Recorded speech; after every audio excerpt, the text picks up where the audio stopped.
جبکہ وہ مستانی میدان میں کھڑی رہی، بھاگی نہیں،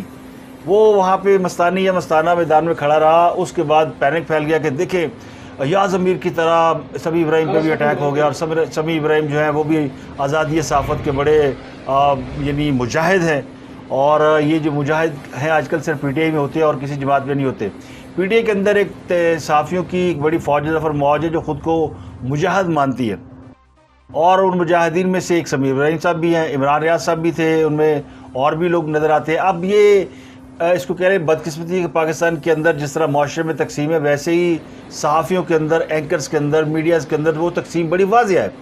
تو ایک مخصوص گروپ ہے جو کہ خان صاحب اور ان کے خیالات اور ان کی پارٹی کے ساتھ وفاداری، لائلٹی پہ مائل ہے، وہ نبھا رہا ہے، ان میں سے سمیع ابراہیم صاحب بھی ہیں۔ اور یہ وہ گروپ ہے جو اگر یعنی تحریک انصاف اگر مسلم لیگ نون کو گالیاں دیتی ہے تو مسلم لیگ نون کو گالیاں دیتے ہیں، اگر فوج کے ساتھ ناراض ہوتے ہیں تو فوج کے ساتھ وہ ناراض ہوتے ہیں۔ تو ان کا ایجنڈا اور مقصد صرف یہ کہ جو خان صاحب یا ان کی جماعت کے لوگ جس لائن آف ایکشن پہ چلیں اس کو وہ فالو کریں۔ تو یہ ان کا اپنا نقطہ نظر ہے، ان کا اپنا ایک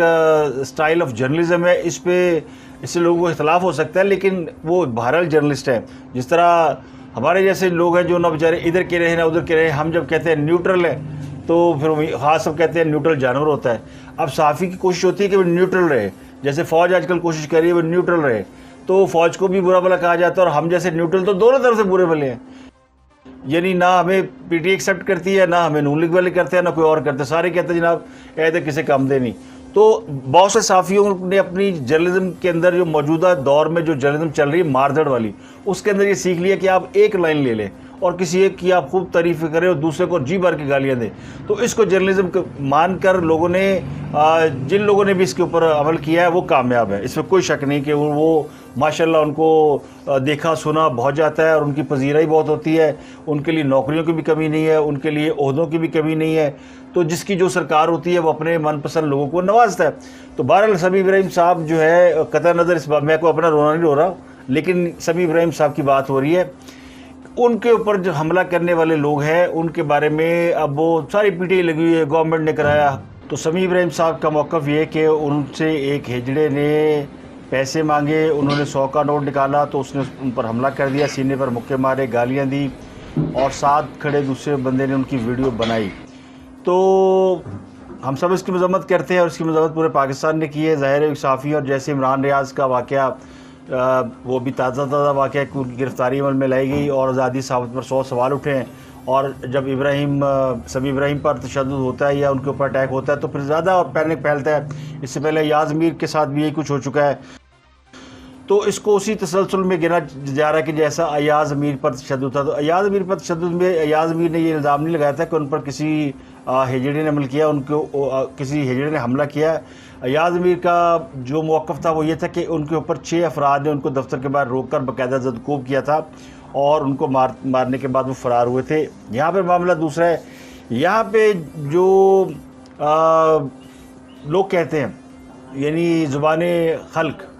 وہ یہ کہتی ہے کہ جناب ان کا کوئی اس سے کوئی لین دین کا تنازع تھا اس شخص سے، اس مستانی سے جس کے اوپر یہ سب کچھ ہوا ہے۔ لیکن جو ویڈیو بنانے والا معاملہ ہے اس سے لگتا ہے کہ کسی نے ان کو ہیوملیٹ کرنے کے لیے یا ان کو بدنام کرنے کے لیے ان کی ویڈیو بنانے کی کوشش کی، اور ہو سکتا ہے کہ اگر وہ نہ بھاگتے اور یہ معاملہ ہائی لائٹ نہ ہوتا تو بعد میں یہ ویڈیو ان کو بھیج کر بلیک میل کیا جاتا کہ دیکھو اسی تانوں کے ہجڑے کو تھپڑ مرواتے۔ تو اس طرح کی بھی چیز ہو سکتی ہے جو یعنی کسی صحافی کو بلیک میل کرنے کے لیے۔ تو بہرحال قابل مذمت واقعہ ہے اور ان کے ساتھ افسوس کیا جا سکتا ہے۔ ویسے تو وہ کچھ عرصہ پہلے ہم نے دیکھا تھا کہ وہ مطیع اللہ جان کا اسی حوالے سے مذاق اڑاتے پائے گئے تھے جب مطیع اللہ سوال کر رہے تھے، اور وہ یہ کہہ رہے تھے کہ آپ کو پتہ کہ آپ کو فوج سے کیوں نکالا گیا تھا، اور